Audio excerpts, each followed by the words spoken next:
Jake Morrison wiped the sweat from his forehead as he worked under the control panel. The alien wires were different from anything he had seen before. They glowed with a soft blue light and felt warm to the touch. He had never worked on alien technology like this, but his 20 years as an engineer had taught him to figure out any machine. The research ship Stellar Dawn had been traveling through space for 6 months now. Jake worked alongside aliens from 3 different worlds. The mission was simple: explore old ruins and find new technology. What they found was much bigger than anyone expected. Station Kethvara hung in the darkness of space like a sleeping giant.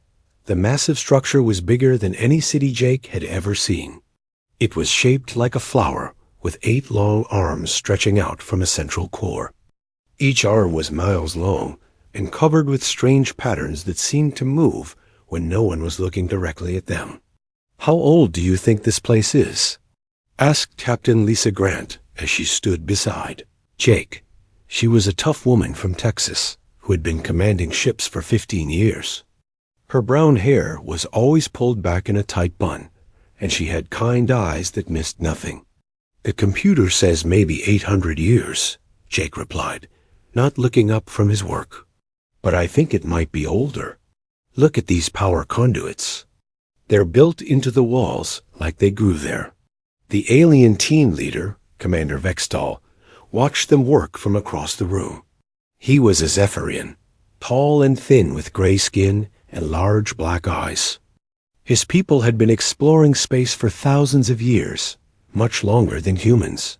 Jake could tell that Vextal did not trust humans very much. "The station's power core is deep inside," Vextal said in his cold voice. "My sensors show it is. Still active, but barely. Someone needs to go down there and see what can be fixed." Jake looked at the readings on his tablet. The power levels were very low, but something was definitely still working down there. "I can do it," he said. "I've worked on power systems my whole life." "It could be dangerous," Captain Grant warned. "We don't know what we might find down there. That's why they brought me," Jake said with a smile. "I'm good at fixing things that shouldn't work." The journey to the station's core took 2 hours through winding corridors that seemed to pulse with their own heartbeat. Jake carried his tool bag and a portable light. The walls around him were covered with symbols that looked like they were carved by flowing water rather than tools.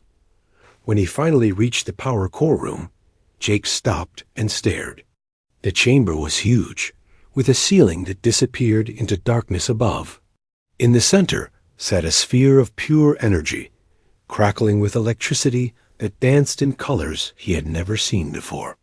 Thick cables ran from the sphere into the walls, like the roots of a giant tree.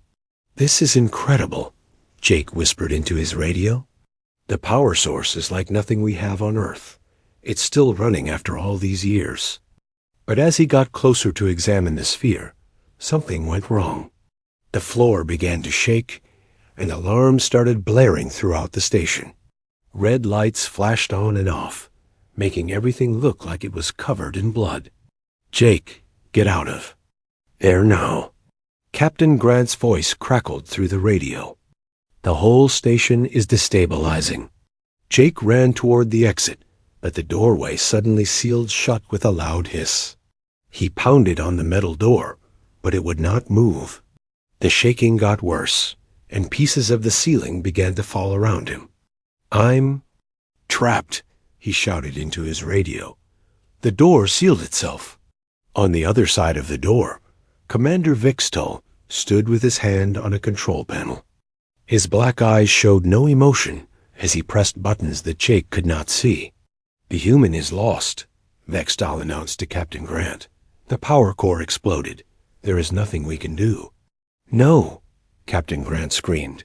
"We have to help him." "It is too late," Vextal said. "The explosion has sealed that section. We must leave now before the whole station becomes dangerous." But Jake was not dead. The explosion Vextal described had never happened. The Zephyrian commander had lied. He had sealed Jake inside the power core chamber on purpose. In Vextal's mind, humans were too young and too dangerous to be trusted with alien technology. Better to leave the human behind and tell the others he died in an accident. Jake sat in the darkness, listening to his radio fill with static. He could hear Captain Grant arguing with Vextal, but their voices grew fainter and fainter. Soon, there was only silence. Hours passed. Jake's air supply was running low, and his battery-powered light was getting dim. He was alone on an alien station that had been dead for centuries, with no way to contact his ship and no way to get home. But Jake Morrison was not the kind of man who gave up easily. He had grown up poor in Detroit, working in his father's garage since he was 12 years old. He had learned that every machine could be understood if you looked at it the right way. And right now, he was looking at the biggest machine he had ever seen. "Okay, old girl," he said to the station around him. "Let's see what you can do." As Jake began to examine the power sphere more carefully, he noticed something strange. The energy patterns were not random. They followed a rhythm, like music or a heartbeat. It was almost as if the station was trying to talk to him not far above. The stellar dawn was already moving away from Station Kethpara. Captain Grant stood at the window, tears in her eyes as she watched the ancient structure grow smaller in the distance. She did not believe Vextal's story about an explosion, but she had no proof that he was lying. Jake Morrison was alone in the dark, but he was not afraid. He was an engineer, and engineers solve problems. This was just the biggest problem he had ever faced. Jake woke up in complete darkness. His head hurt, and his mouth tasted like metal. For a moment, he could not remember where he was. Then it all came back to him. The station, the sealed door, being left behind. His portable light had died while he slept. Jake felt around in his tool bag until he found a small emergency flashlight. When he turned it on, the weak beam showed him the same chamber as before. The energy sphere still glowed in the center, but it seemed dimmer now. Jake checked his air meter. The reading made his stomach drop. He had maybe 6 hours of breathable air left in his suit. After that, he would die. "Think, Jake," he said to himself. "Every building has life support somewhere." He walked around the chamber, shining his light. On the walls, the alien symbols meant nothing to him, but he was an engineer. He knew how buildings worked. Air had to come from somewhere, and waste had to go somewhere else. Near the back wall, Jake found what looked like vents. The air coming out of them was thin and cold, but it was air. He took off his helmet carefully and took a small breath. The air burned his lungs, but it did not kill him. Jake knew he could not survive on this thin air for long, but it might give him more time to find better life support systems.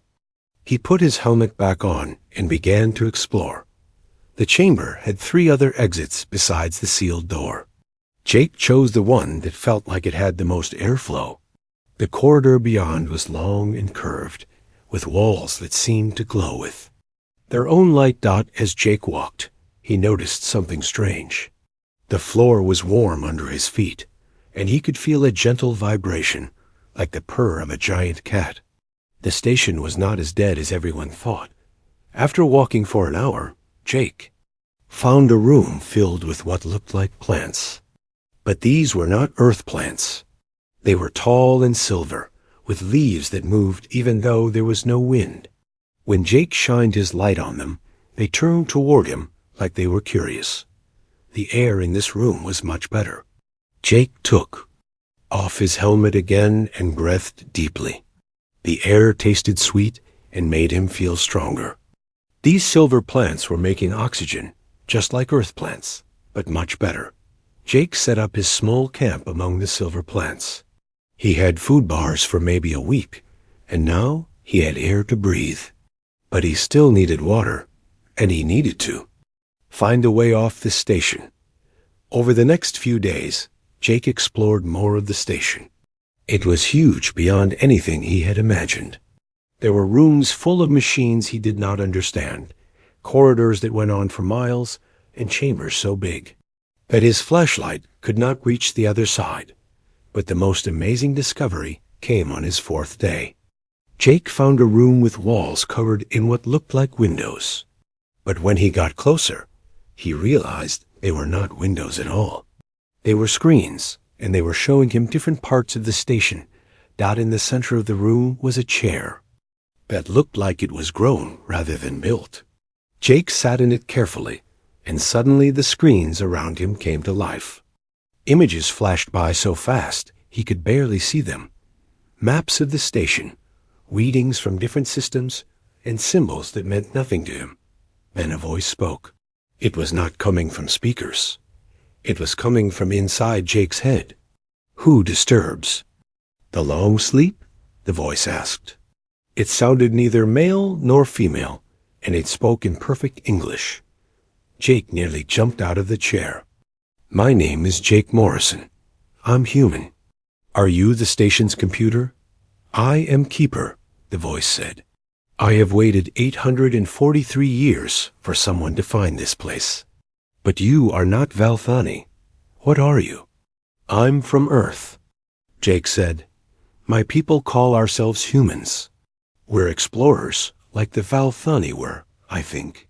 The screens around Jake filled with images of tall, graceful beings with forearms and skin that changed colors like oil on water. These were the Valthani, the people who had built the station. "The Valthani are gone," Keeper said sadly. "A great sickness took them all. This station was built to save our people, but we ran out of time." Jake looked at the images of the beautiful aliens and felt sorry for them. "I'm sorry for your loss, but maybe I can help now. I'm an engineer. I fix things." "You are very small," Keeper observed. "And you have only 2 arms. How can you fix what the Valthani could not complete?" "Let me try," Jake said. "Show me what needs to be fixed." Over the next several hours, Keeper showed Jake the station systems. It was incredible. The Valthani had built their technology to grow and change like living things. Their machines learned and adapted. They did not just follow orders. They understood what needed to be done. But many of these amazing systems were broken or sleeping. The station needed someone to wake them up and teach them how to work together again. "The power core you found," Keeper explained, "is the heart of the station, but it needs to be connected to all the other systems." The Valthani were connecting these systems when the sickness came. The work was never finished. Jake studied the diagrams Keeper showed him. It was like looking at the blueprints for a living creature rather than a machine. Everything was connected to everything else in ways that seemed impossible. "This is going to take a while," Jake said. "Time is something I have plenty of," Keeper replied. "I have been waiting for centuries. I can wait longer." Jake smiled. For the first time since being abandoned, he felt hopeful. He was not just trying to survive anymore. He had found something worth saving. Over the following weeks, Jake learned more about the station than he had learned about any machine in his entire life. Keeper was a patient teacher, and Jake was a quick student. The station's technology was different from human technology, but engineering was engineering. Everything followed rules, even if they were rules Jake had never seen before. Jake found food-growing areas where the silver plants produced not just air, but also fruits and vegetables that tasted better than anything from Earth. He found water, recycling systems that could clean any liquid and make it pure. He found manufacturing areas where machines could build almost anything if given the right materials. But best of all, Jake found that he was not really alone.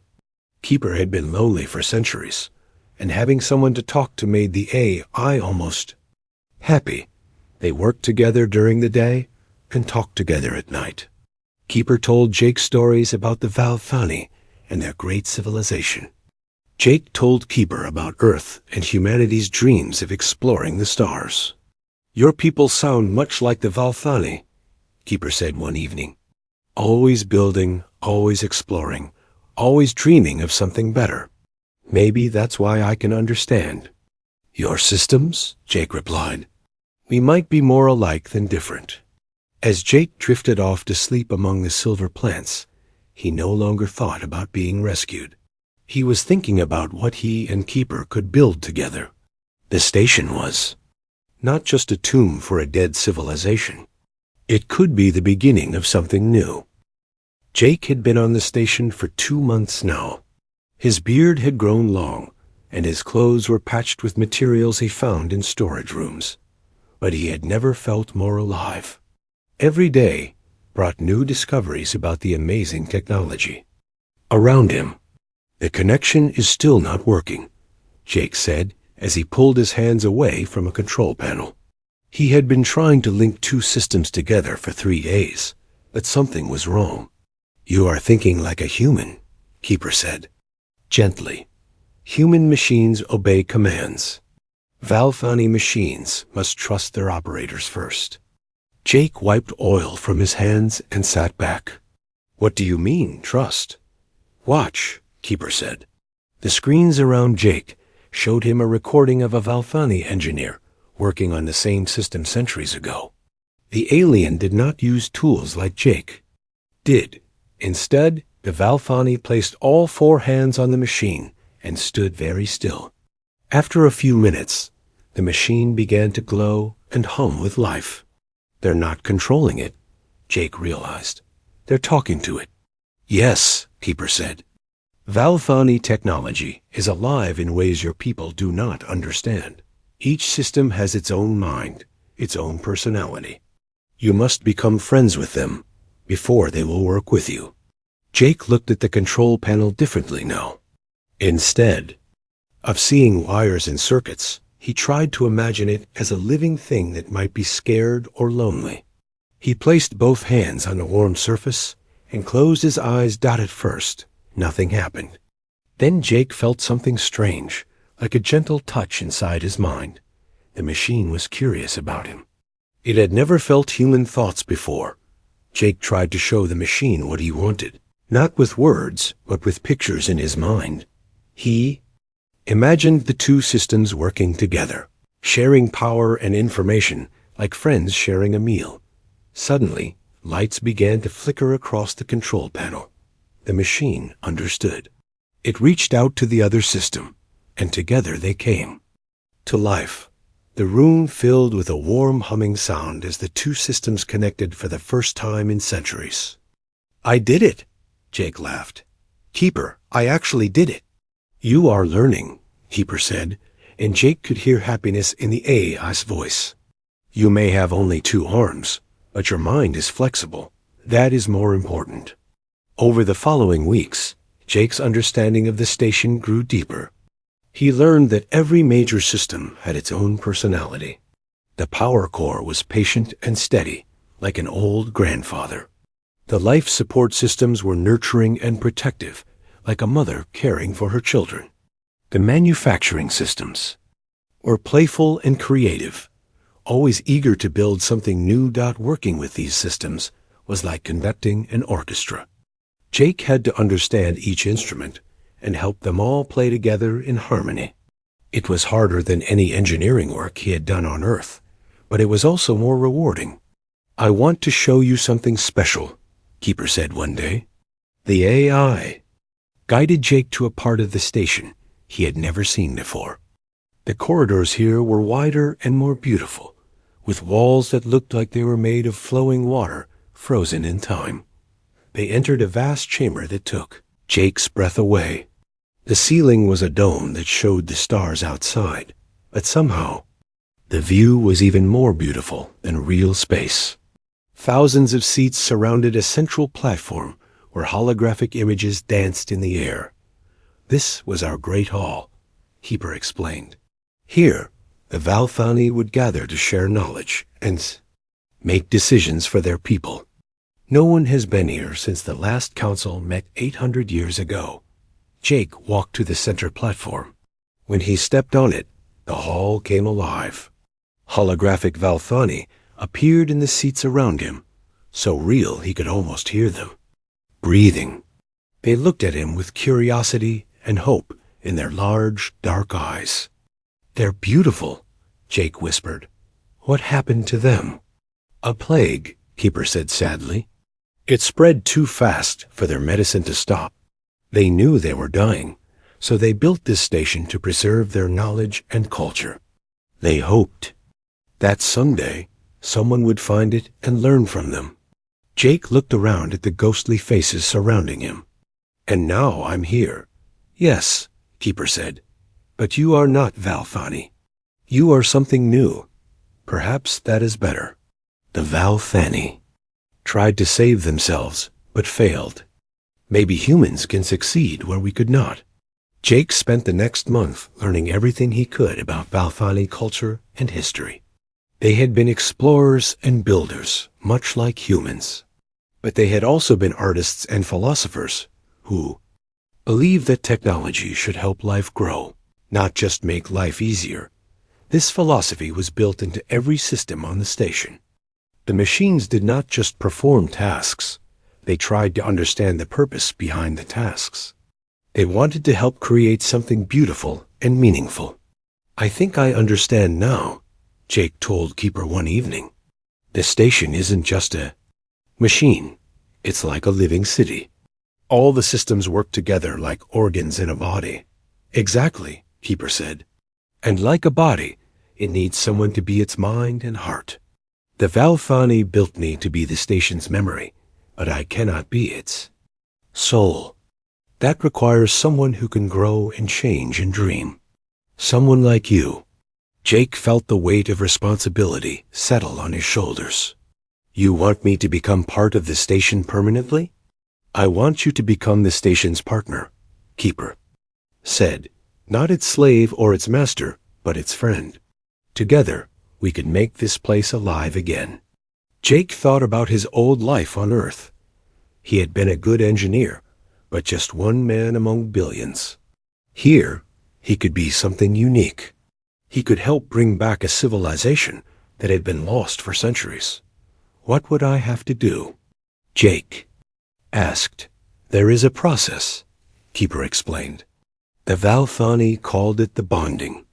It allows an organic mind to link with the station systems while still remaining independent. You would become part of the station, but you would still be Jake Morrison. Jake spent days thinking about this decision. The bonding would change him forever. He might never be able to return to normal human life. But looking around at the wonders of the station, he realized he did not want to go back to his old life. "Anyway, I'll do it," Jake said finally. The bonding chamber was deep in the station's heart, near the power core where Jake had first been trapped.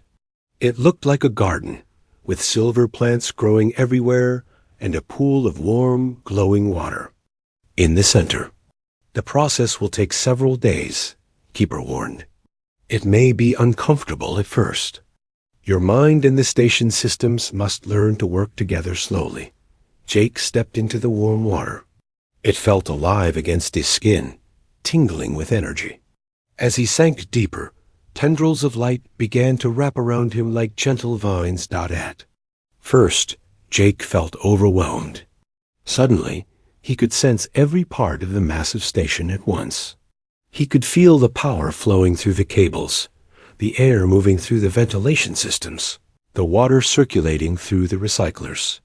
It was like trying to think with 1,000 brains at the same time.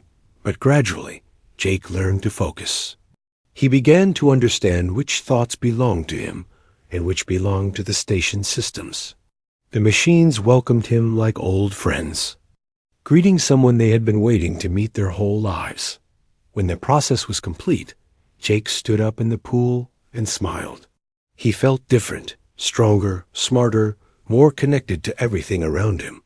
But he was still himself. "How do you feel?" Keeper asked. Jake looked around the chamber with new eyes.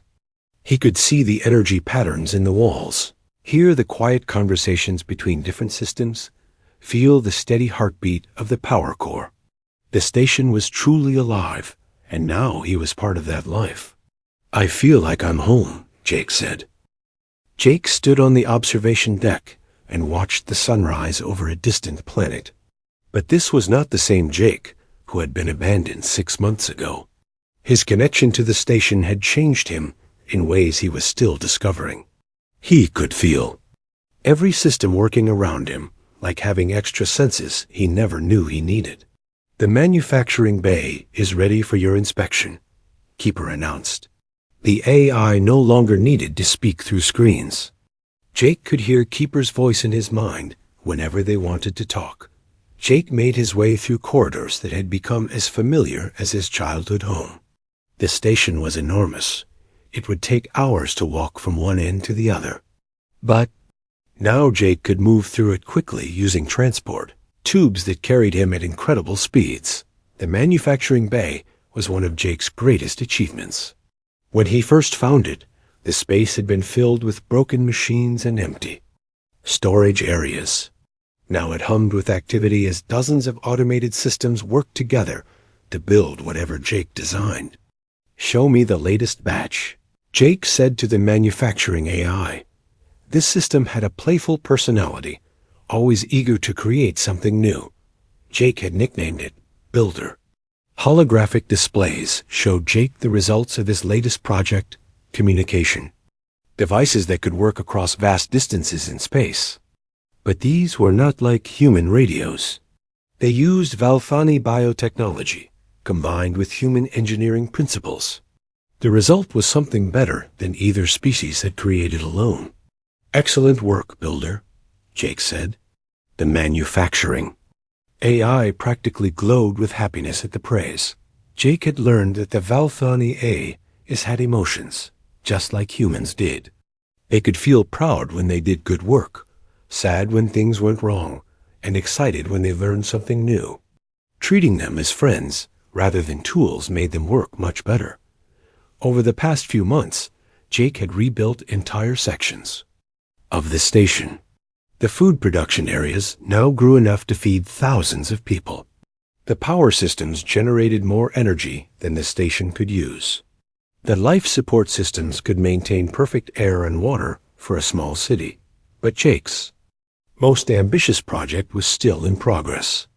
He was trying to build something the Valfani had never completed, a system that could repair and maintain the station automatically.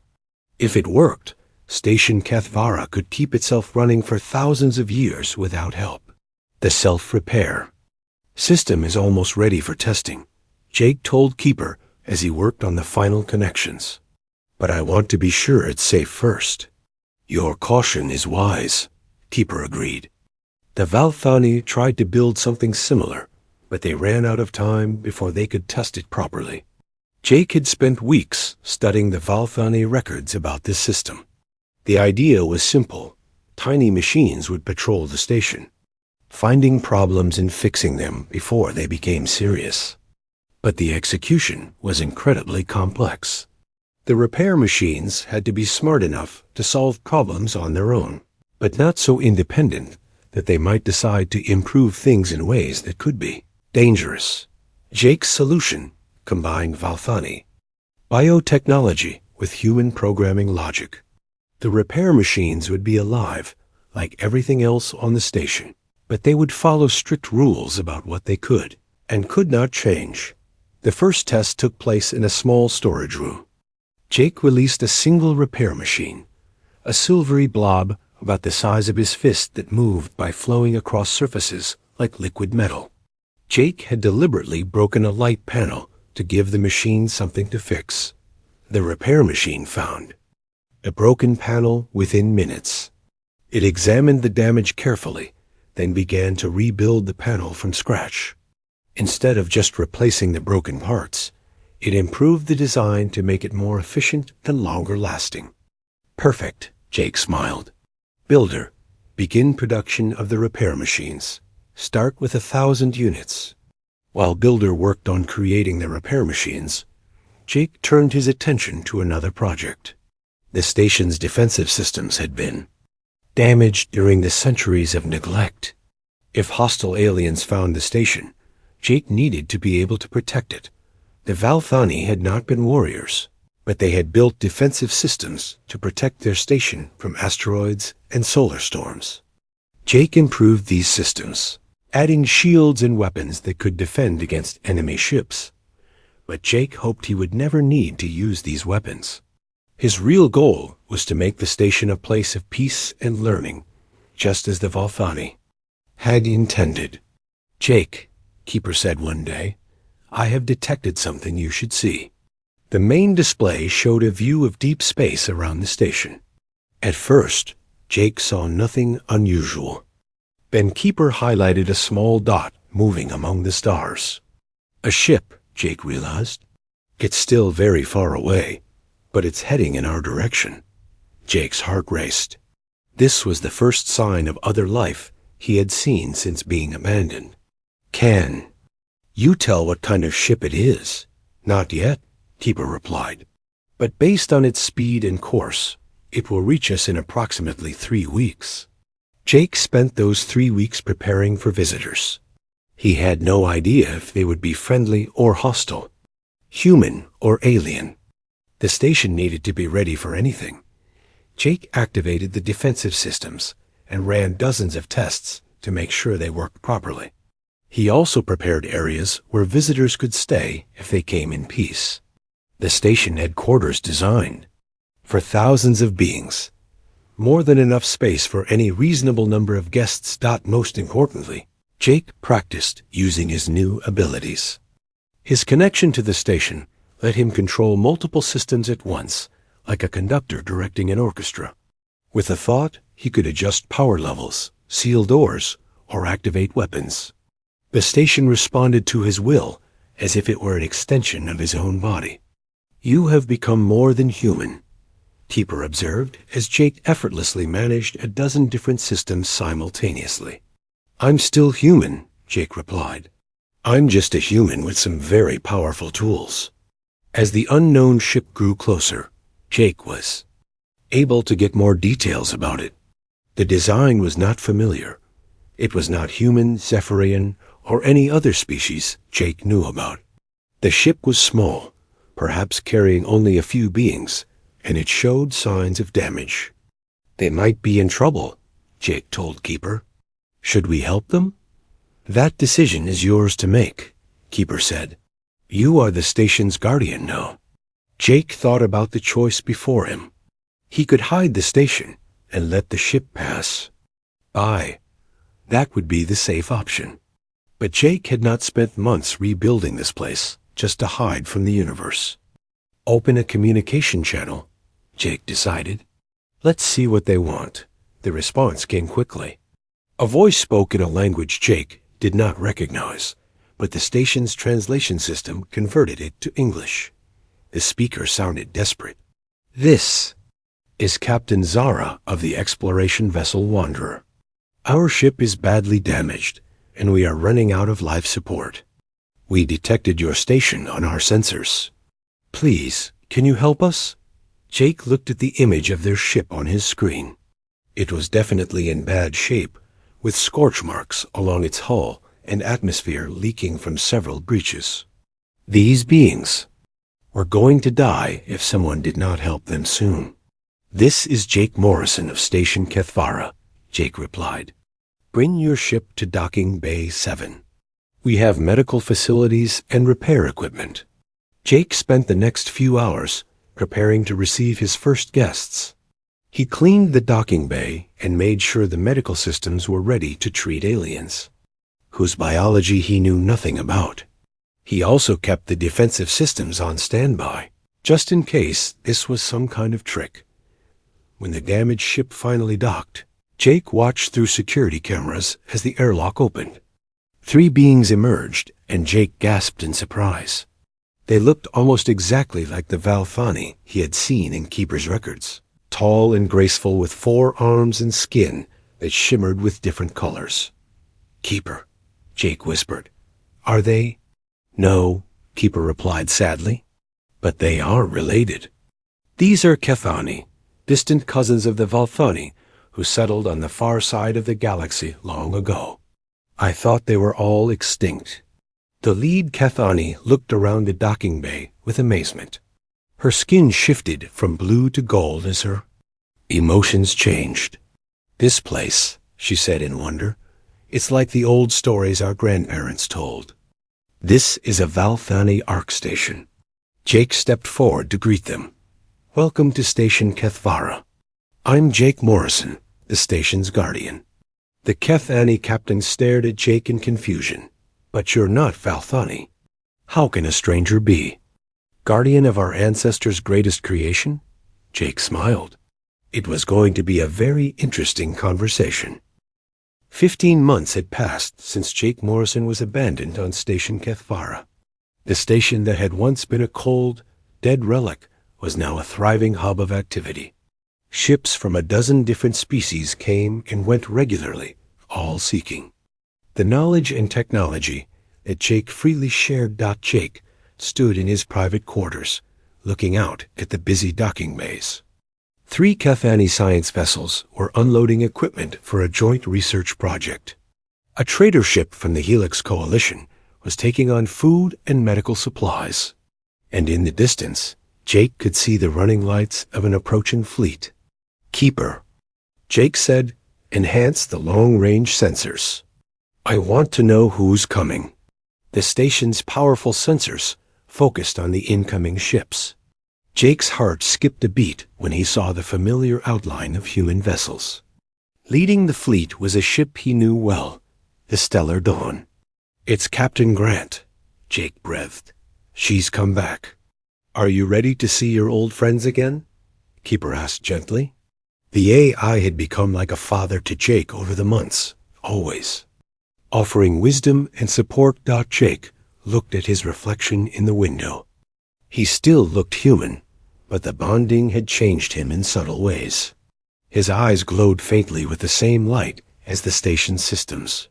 His hair had turned silver, and he moved with a grace that came from being connected to something much larger than himself. "I'm not the same person they left behind," Jake said. "I wonder if they'll even recognize me." "You are still Jake Morrison," Keeper reminded him. "But now you are also something more." Jake made his way to the main control center, a vast chamber at the heart of the station. Dozens of screens showed him everything happening in the surrounding space. The human fleet was impressive. 12 ships including explorers, cargo vessels, and even a military escort. Captain Zara, the Kethani leader who had become Jake's closest friend and advisor, joined him in the control center. Her skin shifted to worried purple colors as she watched the approaching fleet. "Are these the humans who abandoned you?" she asked. "The ones who left you to die?" "Some of them," Jake replied, "but not all. Captain Grant is a good person. She wouldn't have left me behind if she had known the truth." Jake opened a communication channel to the approaching fleet. "Human vessels, this is Station Kethvara Control.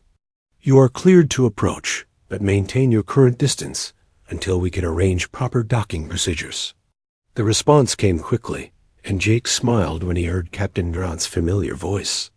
"Station Control, this is Captain Lisa Grant of the Stellar Dawn. We are here on a peaceful exploration mission.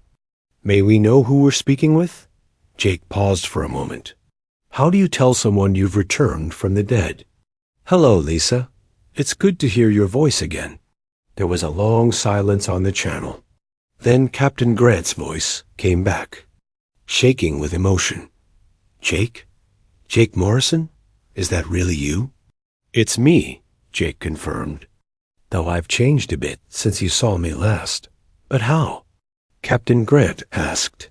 "Vextal said you were killed in an explosion. We saw the sealed chamber. Commander Vextal lied," Jake said simply. "He left me here to die because he didn't trust humans with alien technology. But as you can see, I didn't die." Jake could hear excited voices in the background as word spread through the human fleet. Captain Grant's voice returned, filled with amazement and joy. "Jake, we thought we lost you forever. The whole crew has been devastated. We never stopped believing that something was wrong with Vextal's story. Where is Commander Vextal now? Jake asked, though his tone remained calm and professional.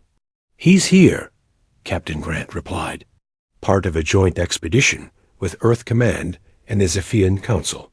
When our governments heard about the technology we found here, they organized a major exploration fleet. Jake's enhanced senses detected the tension in her voice. This was not just a reunion, it was a diplomatic mission. The powers of the galaxy had come to claim what they thought was an abandoned alien relic.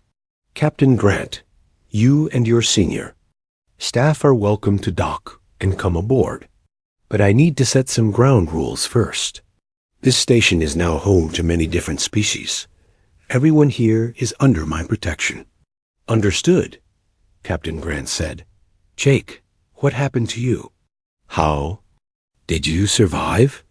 That's a long story, Jake replied. One that's better told in person. Docket Bay 12. I'll meet you there. Jake made his way through the station's corridors, passing beings from half a dozen different worlds.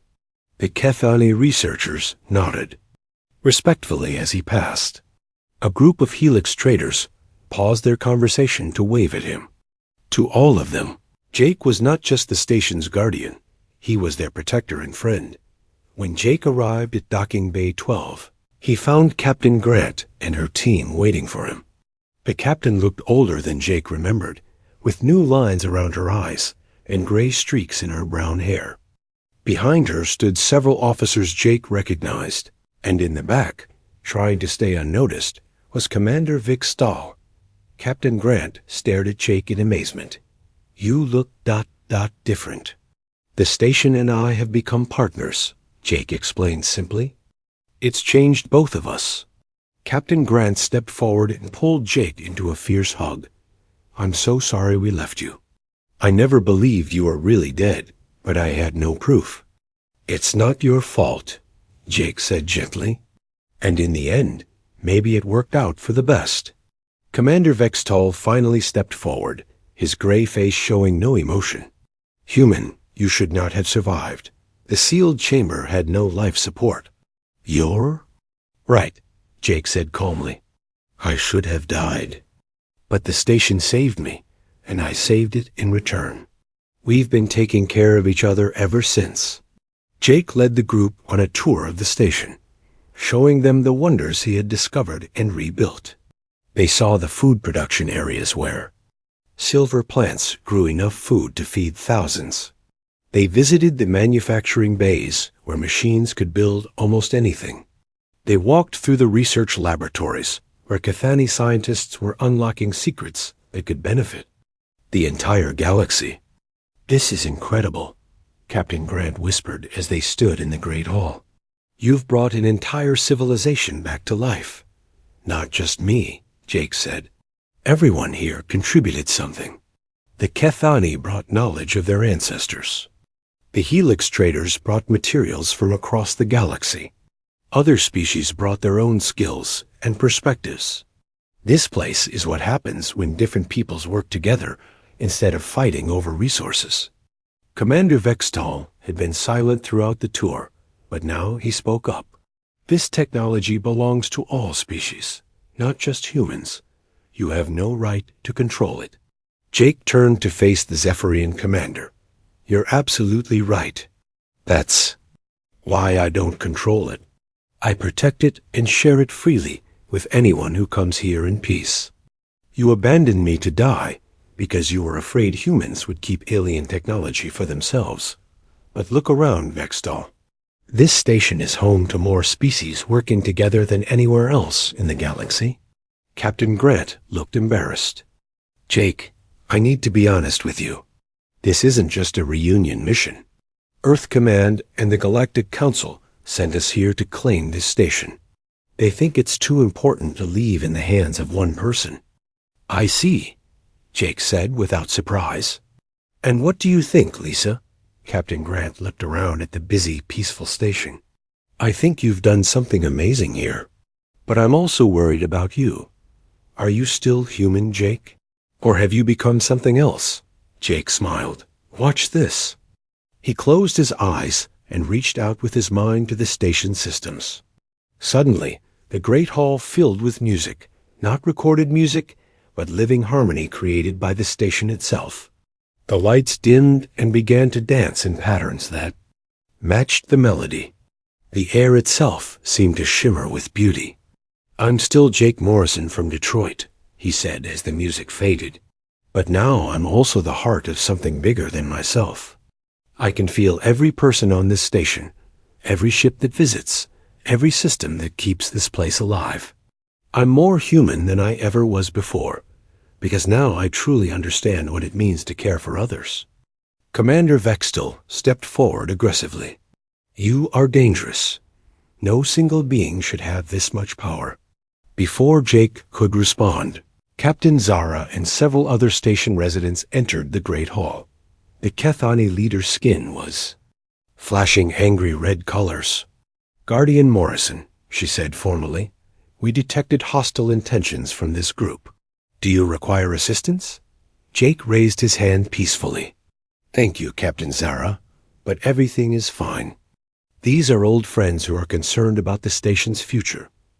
Jake turned back to address the entire group.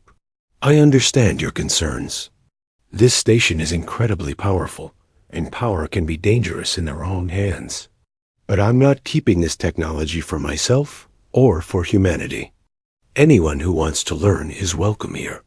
Anyone who needs help receives it freely. But who watches you?" Commander Vextal demanded. "Who ensures you don't abuse your power?" Jake gestured around the Great Hall, where beings from many different species were going about their daily lives. They do. Everyone who lives here, everyone who visits, everyone who benefits from what we've built together. If I ever misused my position, they would stop me. That's how real communities work. Captain Grant looked torn between duty and friendship. "Jake, I believe you. But my orders are to bring this station under Galactic Council control. They're afraid of what might happen."